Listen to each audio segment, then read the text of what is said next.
Given below are two statements, obviously एक association दूसरे वाला रीजन। एसोसिएशन क्या लिखा है, the kinetic energy needed to project a body of mass m from the earth surface to infinity is half mgr where r is the radius of the earth. Second reason लिखा है, the maximum potential energy of a body is zero when it is projected to infinity from the earth surface.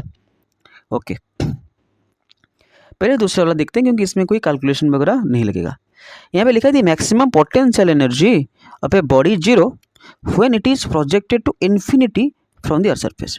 मतलब अगर इसका करते हैं, अगर यहाँ पे अर्थ है, अर्थ सरफेस से हम क्या करेंगे, एक बॉडी को प्रोजेक्ट करेंगे टू इन्फिनिटी। एक छोटा सा बॉडी है, यहाँ से इन्फिनिटी तक एक बॉडी को हम प्रोजेक्ट कर रहे हैं, तो ये बोल रहा है इसका जो पोटेंशियल एनर्जी होगा वो जीरो हो जाएगा। इसका जो पोटेंशियल एनर्जी होगा, potential energy it will be zero, जो कि सही है।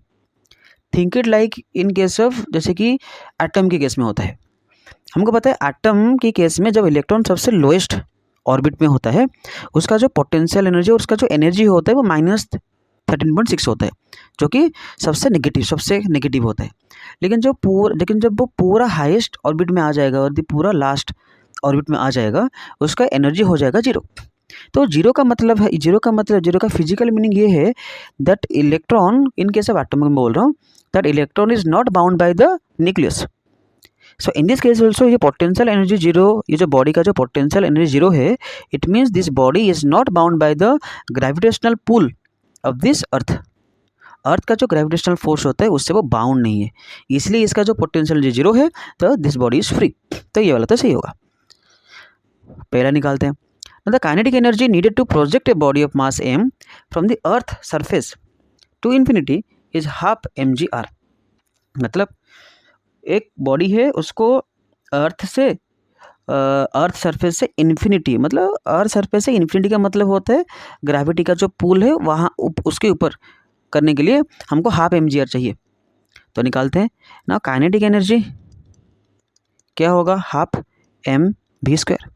ना तुमको ग्रेविटी अर्थ से इसको बाहर पर फेंकने के लिए, मतलब इसके ग्रेविटेशनल पुल से बाहर फेंकने के लिए तुमको एक फोर्स चाहिए होता है और एक एस्केप वेलोसिटी चाहिए होता है, क्योंकि वो एस्केप वेलोसिटी से क्या करेगा ना, इससे निकल जाएगा ना। एस्केप वेलोसिटी का वैल्यू क्या होता है, तो इसलिए जो काइनेटिक एनर्जी होगा हाफ mv², इसको हम लिखेंगे हाफ mve², मतलब एस्केप वेलोसिटी का स्क्वायर।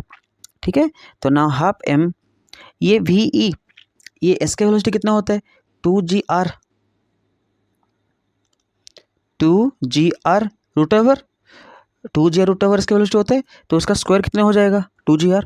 तो यहाँ पे हाफ m2, ना g का वैल्यू कितना होता है, g का वैल्यू होता है, तो यहाँ पे ओके 2 कैंसिल हो गया, 2 कैंसिल हो गया, तो वैल्यू आएगा mgr।